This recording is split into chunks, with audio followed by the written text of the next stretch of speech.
ಈ ಸಲದ ಶ್ರೀ ತ್ಯಾಗರಾಜರು ಹಾಗೂ ಪುರಂದರದಾಸರ ಆರಾಧನೆ ಬಹಳ ವಿಜೃಂಭಣೆಯಿಂದ ನಡೆಯಿತು. ಆ 3 ಜನ ಅಕ್ಕ ತಂಗಿಯರ ಹಾಡು ಕೇಳಕ್ಕೆ ಒಂದು ತುಂಬಾನೇ ಚೆನ್ನಾಗಿತ್ತು.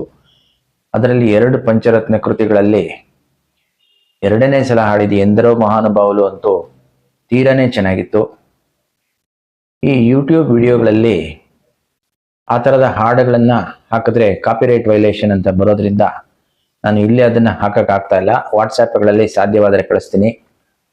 ಅವತ್ತು ಎಷ್ಟು ಜನ ಬಂದರು ಅಂದರೆ, ನಾವು ಎಲ್ಲಿ ಮ್ಯಾಚ್ ಇರುತ್ತೆ ಇಂಡಿಯಾ ಪಾಕಿಸ್ತಾನದ್ದು ಬರಲ್ವೇನೋ ಅಂತ ಅನ್ಕೊಂಡಿದ್ರು ಕೊನೆಗೆ ಚೇರೇ ಸಾಕಾಗದೇ ಇರೋಷ್ಟು ಜನ ಬಂದು ತುಂಬಾ ಖುಷಿ ಪಟ್ಬಿಟ್ರು. ಅವತ್ತು ಬಂದು ಸಹಕರಿಸಿದ ಎಲ್ಲರಿಗೂ ನನ್ನ ಧನ್ಯವಾದಗಳನ್ನು ತಿಳಿಸ್ತಾ ಇದ್ದೀನಿ. ಅವತ್ತು ಏನಾಯ್ತು ಅಂದ್ರೆ, ಕಾರ್ಯಕ್ರಮ 8 ಗಂಟೆ ತನಕ ನಡೆದಿದ್ರಿಂದ ಅವತ್ತು ಹೆಚ್ಚಿಗೆ ಮಾತಾಡಕ್ಕಾಗಲಿಲ್ಲ. ಆಮೇಲೆ ಅವತ್ತಿನ ಪ್ರಸಾದ ಖರ್ಚನ್ನ ನಮ್ಮ ತಾಯಿಯವರಾದ ಎ ಸುಬ್ಲಕ್ಷ್ಮಿ ಅವರು ವಹಿಸ್ಕೊಂಡು ನಿಭಾಯಿಸಿದ್ರು. ಅವ್ರಿಗೂ ನನ್ನ ಧನ್ಯವಾದಗಳು. ಅಲ್ಲಿಯ ಕೆಲವು ದೃಶ್ಯಗಳನ್ನ ಈಗ ಹಾಕಿದ್ದೇನೆ, ಹಾಗೆ ಅದರ ಜೊತೆ ಕೆಲವು ಮಾತುಗಳನ್ನ ಆಡಿದ್ದೇನೆ. ದಯವಿಟ್ಟು ಕೇಳಿ. ಎಂದಿನಂತೆ ಶ್ರೀ ತ್ಯಾಗರಾಜರ ಹಾಗೂ ಶ್ರೀ ಪುರಂದರ ದಾಸರ ಫೋಟೋಗಳನ್ನು ಇಟ್ಟು ದೀಪ ಬೆಳಗಿ ಕಾರ್ಯಕ್ರಮವನ್ನು ಪ್ರಾರಂಭ ಮಾಡಲಾಯಿತು.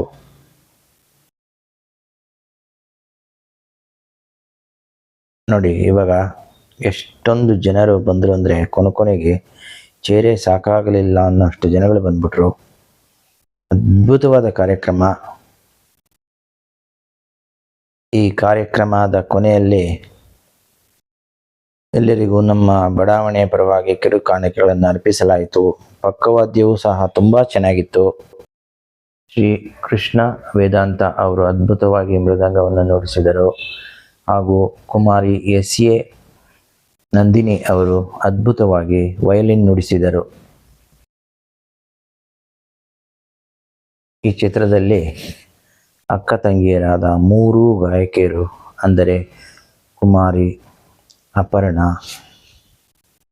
ಕುಮಾರಿ ಅರ್ಚನಾ ಹಾಗೂ ಕುಮಾರಿ ಅನುಪಮ ಅವರು ಅವರ ತಂದೆ ತಾಯಿಗಳೊಂದಿಗೆ ನಿಂತಿದ್ದಾರೆ. ಒಟ್ಟಿನಲ್ಲಿ ಹೇಳುವುದಾದರೆ ಈ ಸಲದ ಆರಾಧನೆ ಹಿಂದೆಂದಿಗಿಂತ ಹೆಚ್ಚು ಚೆನ್ನಾಗಿತ್ತು ಎಂದರೆ ತಪ್ಪಾಗಲಾರದು. ನಿಮ್ಮೆಲ್ಲರಿಗೂ ಧನ್ಯವಾದಗಳು.